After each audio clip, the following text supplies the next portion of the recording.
Hi there, my friend. So good to see you again. I have to tell you something. I think my neighbor is stalking me. She's been Googling my name on her computer. You know how I know? Because I saw it with my own two eyes. I was watching her through my telescope last night. In the last video, we saw how most of us tether our happiness to outcomes. Even though a case could be made that we shouldn't be doing this, since we really don't have the wisdom to figure out all the downstream consequences triggered by outcomes. At the same time, we also saw how delinking happiness from outcomes, like the old man in the GTBTWK story did, raises some concerns, including this one, which is the one that I want to focus on in this video. If not for outcomes, on what else could we depend on for our happiness? That's a great question, and to answer it, allow me to ask you a question of my own. Imagine that you are in an unfamiliar city for some work. After finishing up the work, you get into your rental car and you're driving on your way to your hotel. Your GPS tells you that you can take one of two routes. Taking the shorter route, let's call this route A, will get you to your hotel in 30 minutes. Taking this route, however, will involve idling for about 10 minutes at a construction site. For these 10 minutes, you'll have no option but to sit in your car doing nothing. Taking the longer route, let's call this route B, will not involve any idling. However, it will involve driving for a longer duration, 40 minutes in all to reach your hotel. So your two options are route A, which involves a 30-minute drive, including 10 minutes of idling time, or route B, which involves a 40-minute drive with no idling time. Which route would you prefer? From a purely economic perspective, that is in terms of time and effort involved, route A is clearly better than route B. However, from a psychological perspective, it's not clear which route is better. If time spent idling, doing nothing is aversive to you, then route B may be more appealing, even though it is a longer route. Indeed, when I pose this type of question to my students, generally speaking, most of them prefer route B to route A. One time, I found out 78% of the students preferred route B to route A. Chris Chi, who is a professor at the University of Chicago, and his colleagues referred to people's aversion for doing nothing as the need to be busy. In one study, they asked participants to fill out a survey. Then, they told the participants to drop the survey off at another location. Participants were given the option of dropping it off either at a nearby location, which would involve a 2 to 3 minute round trip, or at a faraway location, which would involve a 12 to 15 minute round trip. Participants were told that after dropping the survey, they would have to return back to the experimental room and wait out the remainder of the time. That is, participants understood that if they chose the nearby location, they would spend more time doing nothing after they returned. If they chose the faraway location, they would spend less time doing nothing, but they would have to expend more time and energy walking to and from the drop-off location. For reasons that will become clear shortly, participants were also told that as a token of appreciation for completing the survey, they would be given a piece of candy at the drop-off location.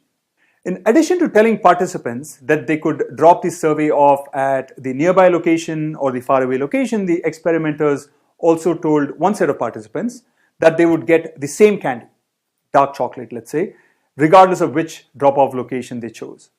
Another set of participants, by contrast, were told that they would get one type of candy, let's say dark chocolate, if they chose the nearby location, and another type of candy, say white chocolate, if they chose the faraway location.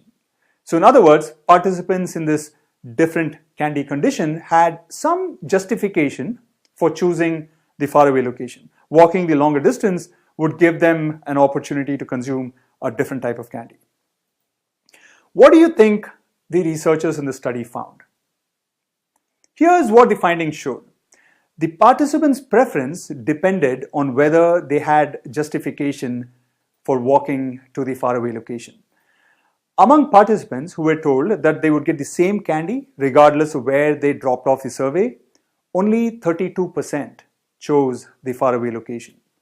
But in the other condition, the condition where the participants were told that they could choose a totally different candy if they dropped the survey off at that location, that faraway location, almost double that proportion. 59% chose the faraway location.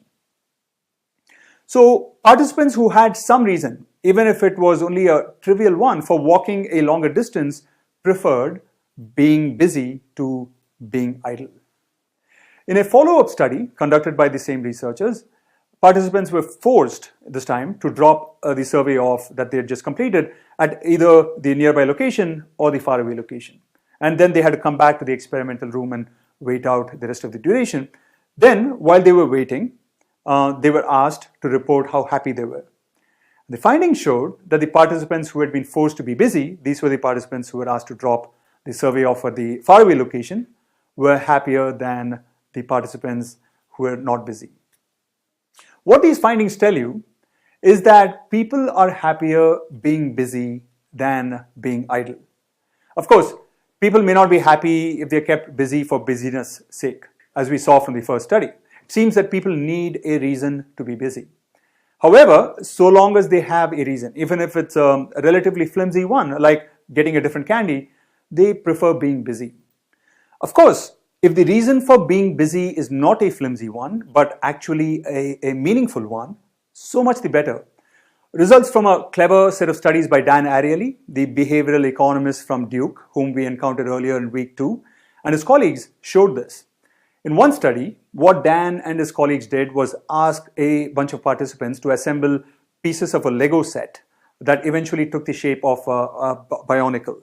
Each time the participants assembled a bionicle, they were paid some money for it. But the amount that they were paid got progressively lower over time. For the first bionicle, they were paid $2. For the second, they were paid $1.89. For the third, $1.78, and so on. Some of the participants were told that the bionicles that they had assembled would be given away as toys to children. These participants were thus made to feel that assembling the bionicle was a meaningful activity. It would make some kids happy. Other participants, by contrast, were told that the bionicles that they had assembled would be disassembled so that other future participants could assemble them. These participants felt that assembling the bionicles was really a meaningless activity. Dan and his colleagues were interested in whether being meaningfully busy would make a difference to the number of bionicles that the participants assembled. And it did. On average, those in the meaningful condition assembled 2.5 more bionicles than those in the meaningless condition. These findings probably don't really surprise you, since they are entirely consistent with what Professor Mihai Csikszentmihalyi and his colleagues have found in studies of flow. As you might remember, flow has a lot to do with doing something meaningful. And what we saw is that doing something meaningful, being engaged in flow activity, which we find to be meaningful, makes us happy.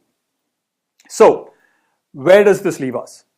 The fact that we are happier when we are busy than when we are not, particularly when we are engaged in something meaningful, suggests that we don't need to depend on outcomes for happiness. We could derive all of our happiness from the process of working towards outcomes. We could, for example, derive happiness from preparing for an exam or from planning for a vacation. That is, even if we don't eventually pass the exam or go on the vacation, we could derive a significant amount of happiness from working towards these outcomes. So the first concern with delinking happiness from outcomes, the concern that we would never be happy again, is, it turns out, not really valid. We could still be happy so long as we are engaged in meaningful pursuits.